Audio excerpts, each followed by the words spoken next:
नमस्कार, आप देख रहे हैं राष्ट्रीय प्रस्तावना। मैं हूं आपके साथ मनु तिवारी। आइए रुक करते हैं दिन भर की बड़ी खबरों की ओर।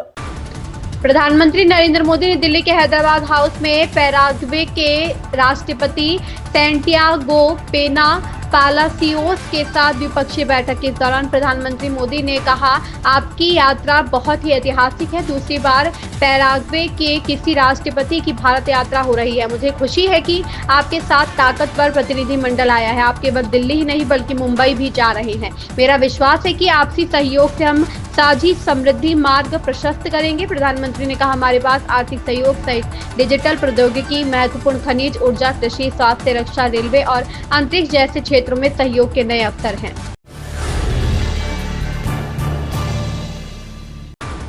डीएमडीके के सख्त रुख को देखते हुए एआईएडीएमके ने आरोप लगाया कि उनकी पार्टी और डीएमडीके के बीच गठबंधन तोड़ने की साजिश रची जा रही है। राज्यसभा सीट आवंटन को लेकर एआईएडीएमके और डीएमडीके के बीच गठबंधन खटाई में पड़ता दिख रहा है। दरअसल एआईएडीएमके ने डीएमडीके को राज्यसभा सीट आवंटन टाल दिया है, जिससे नाराज होकर डीएमडीके पार्टी ने ऐलान कर दिया है कि वह एआईएडीएमके के साथ गठबंधन पर फैसला जनवरी 2026 में ही करेंगे।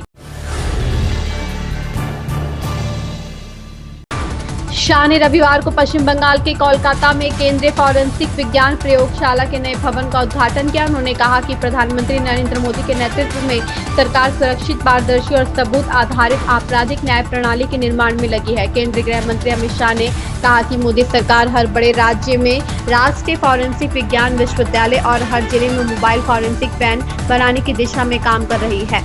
उन्होंने कहा कि देश के गरीब से गरीब व्यक्ति भी भरोसे के साथ थाने में जा सके और उसे समय पर न्याय मिले, ऐसी न्याय प्रणाली बनाने के लिए सरकार प्रतिबद्ध है।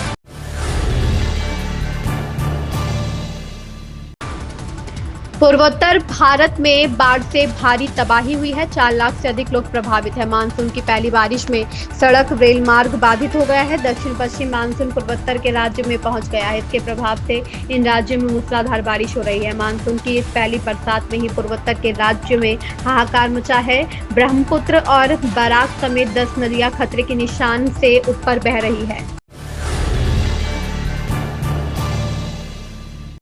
पश्चिम बंगाल सरकार ने इंडियन प्रीमियर लीग के प्लेऑफ और फाइनल मुकाबलों को कोलकाता के ईडन गार्डन्स के से हटाकर गुजरात के नरेंद्र मोदी स्टेडियम में आयोजित करने के फैसले पर नाराजगी जताई है। बीसीसीआई के इस फैसले पर पश्चिम बंगाल के खेल मंत्री अरूप बिस्वास ने राजनीतिक साजिश बताया। उन्होंने कहा कि मैं पहले ही प्रेस कॉन्फ्रेंस में इस फैसले के पीछे की राजनीतिक मंशा को लेकर बात कर चुका हूं। अब जो घटनाएं सामने आई हैं उससे यह और साफ हो गया है। अयोध्या में राम दरबार की प्राण प्रतिष्ठा का समारोह 3 जून से प्रारंभ हो जाएगा। 5 जून को सीएम योगी खुद मौजूद रहेंगे। श्री राम जन्मभूमि में 3 जून को सुबह 6:30 बजे से दूसरे प्राण प्रतिष्ठा समारोह की शुरुआत हो जाएगी। 3 जून से शुरू होकर 5 जून तक चलने वाले समारोह में राम जन्मभूमि के पहले तल पर राम दरबार, परकोटा के 6 मंदिर, शिवलिंग, गणपति, हनुमान, सूर्य भगवती और अन्नपूर्णा, साथ में शेषावतार मंदिर, इन 8 मंदिरों में देव विग्रह की प्राण प्रतिष्ठा होगी।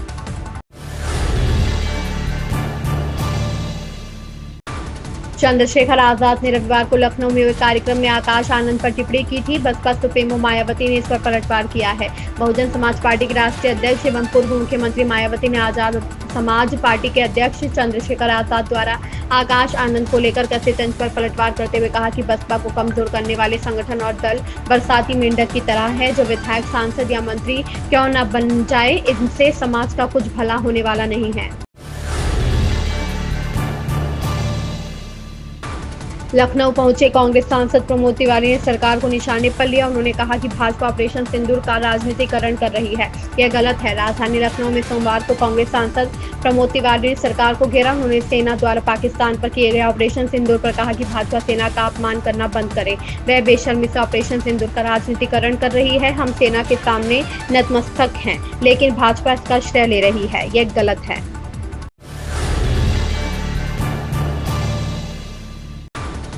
ईद उल अजहा पर्व को लेकर मौलाना खालिद राशिद फरंगी महली ने एडवाइजरी जारी किया। उन्होंने कहा कि कुर्बानी के बाद नालियों में खून ना बहाएं, आसपास सफाई का ध्यान रखें, अपने परिवार के साथ साथ सीमा पर देश की रक्षा करने वाले सैनिकों की सुरक्षा के लिए भी दुआ करें। राजधानी लखनऊ के ईदगाह इमाम मौलाना खालिद रशीद फरंगी महली ने सोमवार को ईद उल अजहा पर्व को लेकर एडवाइजरी जारी की है। 12 सूत्रीय एडवाइजरी में उन्होंने साफ सफाई से लेकर कुर्बानी तक के लिए कई बातें कही। भारतीय क्रिकेटर रिंकू सिंह का परिवार सांसद प्रिया सरोज संग सगाई से पहले बंगले में शिफ्ट हो गया है। 8 जून को लखनऊ में जौनपुर के मछली शहर सीट से सांसद प्रिया सरोज में से सगाई होगी। भारतीय क्रिकेटर रिंकू सिंह की सगाई 8 जून को लखनऊ में मछली शहर की सांसद प्रिया सरोज के साथ हो रही है। सगाई से पहले उनका परिवार अलीगढ़ के महुआ खेड़ा स्थित 3.5 करोड़ रुपए के बंगले में आ गया है। इस बंगले को रिंकू सिंह ने खरीदा था। बंगले में माता पिता बहन के अलावा भाई भी रह रहे हैं। शादी के बाद सांसद प्रिया सरोज इसी आलीशान बंगले में आएंगी। इन खबरों में बस इतना ही। बने रहिए हमारे साथ और देखते रहिए राष्ट्रीय प्रस्तावना।